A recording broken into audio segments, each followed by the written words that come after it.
Susulan daripada itu, saudara-saudara sekalian, akhirnya Zahid Hamidi buka cerita berkaitan dengan keputusan PAU 2022 yang baru saja selesai, yang mana disahkan bahawa kerusi untuk presiden dan timbalan presiden UMNO tidak akan dipertandingkan di dalam pemilihan yang akan datang.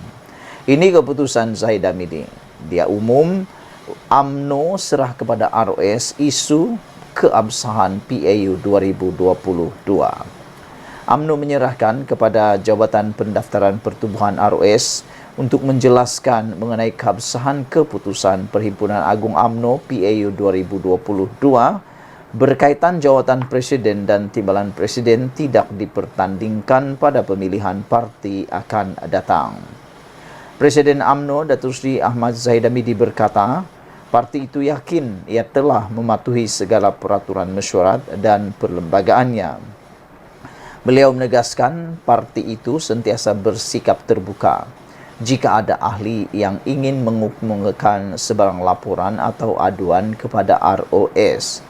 Jika ada laporan atau sebarang aduan yang dibuat pada ROS, UMNO sangat terbuka untuk mereka mengemukakannya, kata Zahid Hamidi. Tentunya sebarang analisis dan spekulasi yang datang dari mereka yang tidak berpuas hati, biarlah ROS yang memuaskan hati mereka. Agar yang penting, perpaduan di dalam kepimpinan UMNO akan dapat dipertahankan, katanya lagi. Beliau ditemui ketika melawat projek pembinaan Jambatan Bagan Datuk Sejagup di sini pada Isnin. Menurutnya, UMNO juga telah mengemukakan kepada ROS mengenai keputusan PAU 2022 itu seperti yang dikehendaki Akta Pertubuhan 1966. Pada Jumaat, 2 ahli UMNO menghantar aduan kepada ROS agar semakan dibuat terhadap usul tambahan yang diluluskan semasa PAU 2022 berkaitan jawatan presiden dan timbalan presiden tidak dipertandingkan pada pemilihan parti akan datang. Aduan itu dikemukakan oleh ahli UMNO bahagian Kuala Nerus Muhammad Aizat Fikri Muhammad Nasir dan ahli UMNO Seremban Muhammad Fikri Firdaus Muhammad Rom yang berharap ROS dapat menentukan sekiranya terdapat pertikaian terhadap usul tambahan yang dibawa ketika PAU 2022 pada 14 Januari lalu.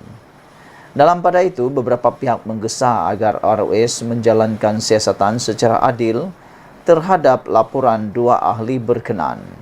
Sementara itu, mengulas mengenai projek pembinaan Jambatan Bagan Datuk Sejagup, Ahmad Zaid berkata, laluan menghubungkan Pekan dan Datuk ke Kampung Sejagup di daerah Perak Tengah itu yang tertangguh kira-kira 2 tahun dijangka siap menjelang Hari Raya Aidilfitri tahun ini. Katanya, pengguna jalan raya boleh menggunakan laluan sepanjang 10.5 km dan jambatan 1.5 km itu yang juga merupakan projek ikonik di Perak pada 20 April. UMNO serah kepada ROS isu keabsahan PAU 2022. Sekali lagi saya bacakan kepada anda semua. Setelah gagal dalam PAU 2022, ROS pula cuba digunakan. Setelah 2 ahli UMNO menghantar aduan kepada Jabatan Pendaftaran Pertubuhan ROS sebagai bantahan kepada keabsahan usul tambahan di PAU 2022. Hari ini, apabila Khairi memberikan pujian yang segera dengan mengatakan, well done guys, ada yang masih berani dan waras dalam UMNO, kata KJ. Pujian KJ itu kepada 2 orang ahli UMNO itu pula mendapat respon segera dari Speaker Dun Johor yang juga adalah ahli MKT UMNO, Dr. Puad Zarkasi. Berani atau dipergunakan, kata Puad Zarkasi. Sepatutnya orang atasanlah yang buat aduan. Itu baru betul berani namanya, kata Puad. Jangan guna orang bawah. Apatah lagi kalau bekas pegawai sendiri. Itu waras ke, sindir Dr. Puad Zarkasi. Dalam isu ini, penulis bersetuju dengan apa yang dikatakan oleh Dr. Puad Zarkasi. Orang yang merasakan diri mereka layak dipanggil sebagai pemimpin seperti KJ, Ismail Sabri, Hisamuddin dan yang seangkatan dengan mereka, rupa-rupanya penakut. Mereka hanya pandai membuat provokasi dan kenyataan-kenyataan yang mengelirukan. Tetapi apabila tiba masa untuk bertindak, mereka akan gunakan orang yang berada dalam kawalan mereka untuk melakukannya. Sebabnya mudah. Sekiranya tindakan yang dilakukan atas provokasi yang mereka lakukan itu membawa masalah, maka manusia penakut ini akan berdiam diri. Mereka tidak berani untuk mengambil risiko untuk bertanggung jawab atas kerosakan yang mereka sendiri mulakan. Malah, tidak mustahil manusia penakut ini akan menjadi antara golongan yang paling vokal dalam menyalahkan orang tunggangan mereka. Mereka mahu image mereka terus dilihat bersih dan suci. Kepada ahli UMNO, apakah manusia penakut ini layak diangkat atau dipanggil sebagai pemimpin? Dipetik daripada mykmu.net, myTV Online. Sekian dulu untuk kali ini. Jangan lupa tinggalkan komen Anda, tekan butang subscribe. Kita jumpa lagi. Bye-bye. Selamat petang. Setelah gagal dalam PAU, Perhimpunan Agung UMNO 2022, ROS pula cuba digunakan. Apa cerita bosku?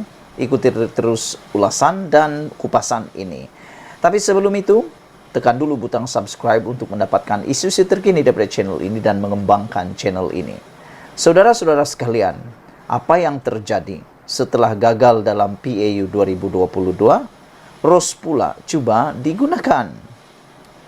Dua orang ahli UMNO menghantar aduan kepada Jabatan Pendaftaran Pertubuhan ROS sebagai bantahan kepada keabsahan usul tambahan di PAU 2022. Usul tersebut adalah usul yang diminta oleh Wakil UMNO Negeri 9, Muhammad Syukri Samsudin, yang meminta supaya jawatan Presiden dan Timbalan Presiden tidak dipertandingkan.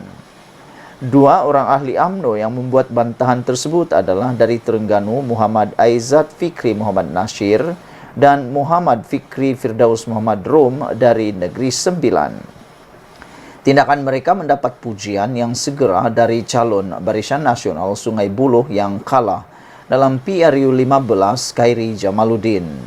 Well done guys, ada yang masih berani dan waras dalam UMNO, kata KJ.